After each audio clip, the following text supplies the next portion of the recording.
पुणे पिंपरी चिंचवडमध्ये विषारी दारूची विक्री करणाऱ्या आरोपी कर्नल सिंग विरकाचं घर आणि घरातल्या दारू अड्ड्यावर पालिकेनं कारवाई सुरू केली आहे। विरकाचं घर आणि दारू अड्डा जमीनदोस्त करण्यात येतोय। 2 जूनला पालिकेनं हे बांधकाम अनधिकृत असल्याची नोटीस पाठवली होती आणि 24 तासांच्या आत हे बांधकाम हटवण्याचे आदेश दिले होते।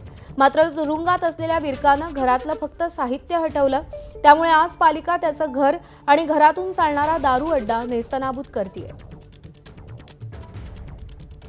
नाझीम मुल्ला आपले प्रतिनिधी आपल्याला या सगळ्या संदर्भात अधिक अपडेट देतील। नाझीम, महानगरपालिकेनं आता धडक कारवाई सुरू केली आहे, पाडकाम सुरू झालेलं आहे। कशा पद्धतीने हे पाडकाम सुरू आहे, काय चित्र दिसतंय त्या परिसरात?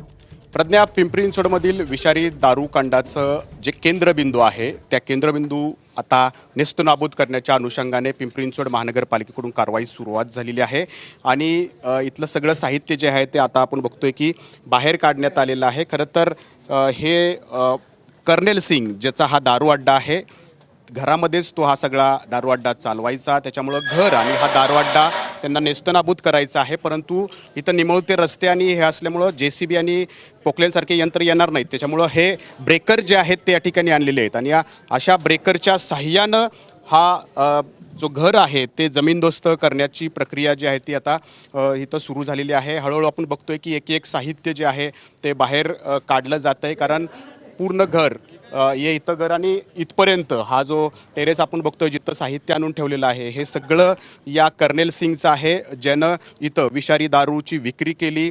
योगेश वानखेडेनं या दारूमध्ये मिथेनॉल मिक्स केलं होतं आणि ते सगळी दारू त्यानं कर्नल सिंगकडे आणून दिली आणि मग जे दारू सेवन करणारे होते त्यांनी इथली दारू जी आहे ती विषारी दारू सेवन केली आणि जवळपास आपण बघतोय पुणे आणि पिंपरी चिंचवडमध्ये 25 जणांचा जीव यामध्ये गेलेला आहे आणि या जीवाला कारणीभूत योगेश वानखेडेसोबत हा कर्नल सिंग पण आहे। म्हणूनच कर्नल सिंगचं हे सगळं अनधिकृत बांधकाम पिंपरी चिंचवड महानगरपालिकेकडून पाडण्यास आता सुरुवात झालेली आहे। खरं तर आधी त्याला नोटीस बजावण्यात आली आणि 24 तासामध्ये त्यानं हे घर पाडावं अशा सूचना देण्यात आलेल्या होत्या, परंतु कर्नल सिंग आणि त्याचे कुटुंबीय तुरुंगात आहेत, त्याच्यामुळं तो हे काम करू शकलेला नाहीये आणि जे अधिकाऱ्यांच्या अंतर्गत ही कारवाई होतीये, कशी कारवाई आता पार पडणार आहे? इथं तर JCB येणार नाही, पोकलेन येणार नाही, मग कसं तुम्ही हे नेस्तनाबूत करणार? ते चॅलेंजच आहे। तथापि आमच्या म्हणजे मजूर आणि छोट्याशा यंत्रणांच्या मार्फत म्हणजे मशिनरीच्या मार्फत या ठिकाणी आपण आता कारवाई करणार आहोत।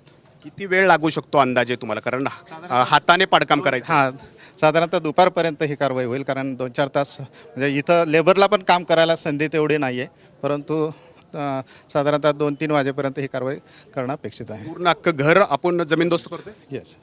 आपण ऐकतोय की हातानं पाडकाम करायचं आहे, हे मोठं चॅलेंज असणार आहे। इतर वेळी आपण बघतो की JCB असेल, पोकलेन असेल, त्याच्या साह्यानं इथं बांधकाम जे आहे ते जमीनदोस्त केले जातात, परंतु आता प्रत्यक्षात जे ब्रेकर आहेत, जे ब्रेकर मी परत एकदा दाखवतो तुम्हाला की हे असे ब्रेकर आहेत आणि या ब्रेकरच्या साह्यानं हे सगळं अड्डा जो आहे आणि या कर्नल सिंगचं घर जे आहे ते नेस्तनाबूत केलं जाणार आहे। दुपारपर्यंत हे सगळं घर जे आहे ते जमीनदोस्त करण्याचं एक प्लॅनिंग या महानगरपालिकेनं आखलेलं आहे आणि ते प्लॅनिंग आता बरोबर आहे। थोडंसं सत्यात उतरतं। किचकट काम आहे हे घर पाडणं, कारण का अत्यंत अरुंद असा रस्ता आहे, पण महानगरपालिकेनं चंग बांधलाय आणि काही वेळातच हे घर जमीनदोस्त होईल। अपडेट जाणून घेत राहू नाझीम, तुर्तास धन्यवाद। पुढची बातमी पाहूया।